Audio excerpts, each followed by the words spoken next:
They say that childhood shapes an entire life. In the case of Marilyn Monroe, this is true.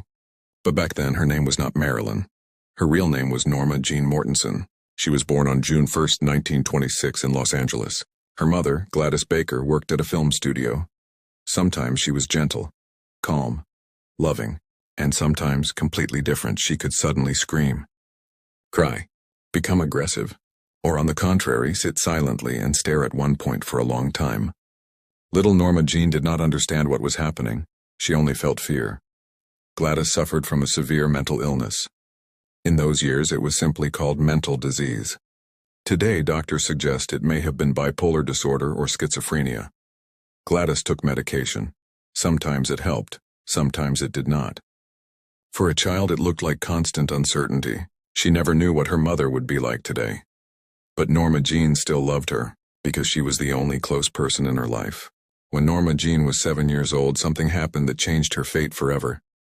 Doctors came to the house. Social workers came. Her mother behaved strangely. She screamed, then suddenly became calm. Norma Jean was asked to wait. Her mother was taken to a psychiatric hospital.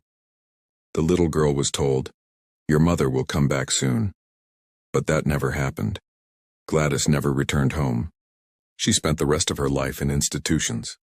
That day, a 7-year-old girl was left completely alone, without a mother, without a father, without protection. Norma Jean did not yet know that this loneliness would follow her for the rest of her life. After her mother was taken to the hospital, Norma Jean's life turned into a series of moves. She was sent from one home to another, from one family to the next. Sometimes these were foster families. Sometimes orphanages. She slept in strangers' beds, ate at strangers' tables, lived by strangers' rules. No one explained to her why she had to leave again. No one asked whether she wanted this. In some families, she was treated kindly. In others, coldly, and sometimes cruelly. Later, Marilyn Monroe's biographers would write that in one foster home, Norma Jean may have experienced sexual abuse. She almost never spoke about it out loud. But the fear and shame stayed with her forever. It was during those years that she learned the most important lesson of her childhood. If you want people not to leave you, you must be convenient, quiet, pleasant. She tried not to disturb anyone, not to cry, to smile often, even when it hurt. Norma Jean grew up to be a very sensitive child. She was afraid of the dark, afraid of loud voices, afraid that someone would come again and say, "Pack your things." With every new home, she hoped it would be the last, but it never was. This is how her strongest fear was formed, the fear of being abandoned. And it was this fear that would later define her choices, her love and her life. As Norma Jean grew older, the fear of being abandoned never left her. By the age of 16, the system was once again preparing to send her back to an orphanage. She did not want to go back. She wanted stability, a home, someone who would not leave. There was only one way out. At 16 years old, Norma Jean married James Dougherty. It was not a marriage of love. It was a marriage of survival. She hoped that marriage would protect her from loneliness and from the system. For a short time, it seemed to work. She finally had a home, a routine, a sense of normal life. But soon, James was called to serve in the Navy. Once again, Norma Jean was left alone. She moved. She waited. She wrote letters. The fear returned. She was still just a girl, trying desperately not to be abandoned again. While her husband was away, Norma Jean worked at a factory. It was wartime. America needed workers. One day, a photographer visited the factory to take pictures of women supporting the war effort. He noticed her immediately. She smiled at the camera, shy, uncertain, but glowing. Those photographs changed everything. Soon Norma Jean began working as a model. She learned how to pose, how to walk, how to smile for the camera. Her hair was lightened, her style changed. A new image was being created. Hollywood noticed her. She signed a contract with 20th Century Fox, and with that contract she received a new name. Marilyn Monroe, the name that would become a legend. But behind the scenes, nothing was easy. She was given small roles, often unimportant ones. Producers saw her as a pretty face, a body, a blonde stereotype. They underestimated her. But Marilyn worked hard. She studied acting. She read books at night. She wanted to be taken seriously. She wanted to be more than just a beautiful image. She did not yet know that this image would both make her famous and slowly destroy her. Marilyn Monroe's rise was not fast or easy. At first she was given only tiny roles: a girl who smiled, a girl who walked by, a girl who spoke one line, or none at all. There were weeks when she had almost no money. Sometimes she was hungry. Sometimes she didn't know how she would pay the rent. She had no family to rely on, no husband, no one to protect her. To survive, she made a decision that would later shock America. She agreed to pose for photographs, lying on red velvet without clothes. It was meant for a calendar. She didn't think about fame. She didn't think about the future. She was paid just $50. $50, simply to survive. Later, when Marilyn became famous, the photos were discovered. A scandal exploded. But Marilyn did something unexpected. She didn't lie. She didn't hide. She told the truth. She said, "I was hungry.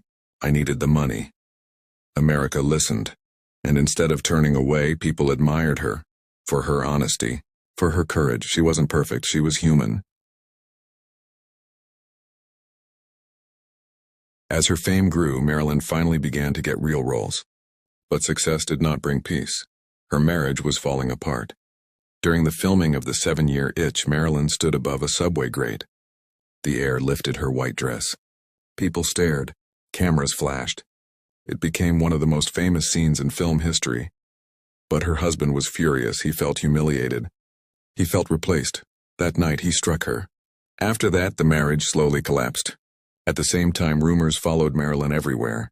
Whispers of powerful men, dangerous connections, secret meetings. She sang "Happy Birthday, Mr. President" to John F. Kennedy, and the world watched closely. People looked at her smile, at her eyes. They thought something more was happening. Later, there were rumors she was seeing his brother too. Truth and fiction blended together. Marilyn was rich. She was adored, but fame warmed her only for a moment. Behind the scenes, she was exhausted.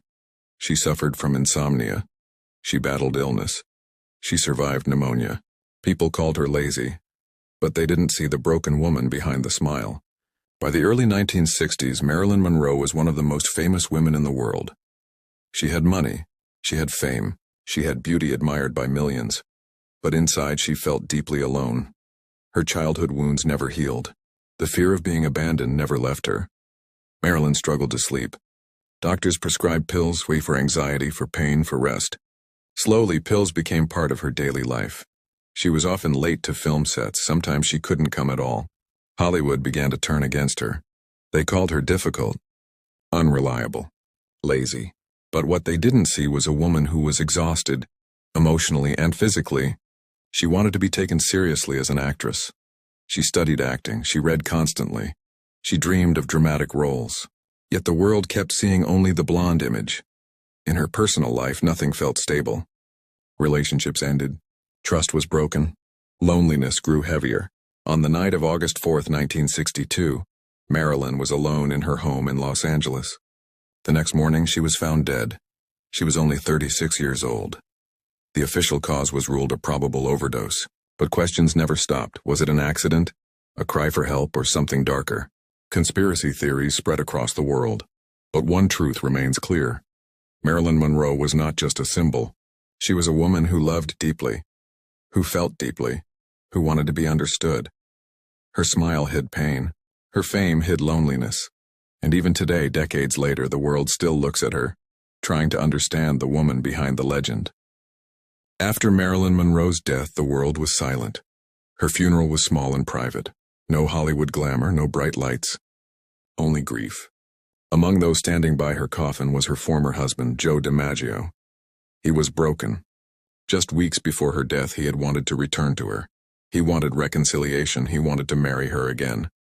For the first time, he truly understood how much she had suffered. At the funeral, he stood near the coffin and cried. Quietly, without cameras, without words. He arranged the ceremony himself. He made sure it was dignified, simple, respectful. After Marilyn was gone, Joe DiMaggio never spoke publicly about her. But his actions spoke louder than words. For nearly 20 years, he sent fresh roses to her grave, several times a week. Always the same. Even after he remarried, the flowers never stopped. It was his silent apology, his love, too late realized. Marilyn Monroe's life was not a fairy tale. It was a story of beauty and pain, of fame and loneliness. of a woman loved by millions, yet deeply alone. Her story still touches hearts today, and as you listen to this emotional journey, you are not only learning about Marilyn Monroe, you are also improving your English through real history, real emotion, and real life.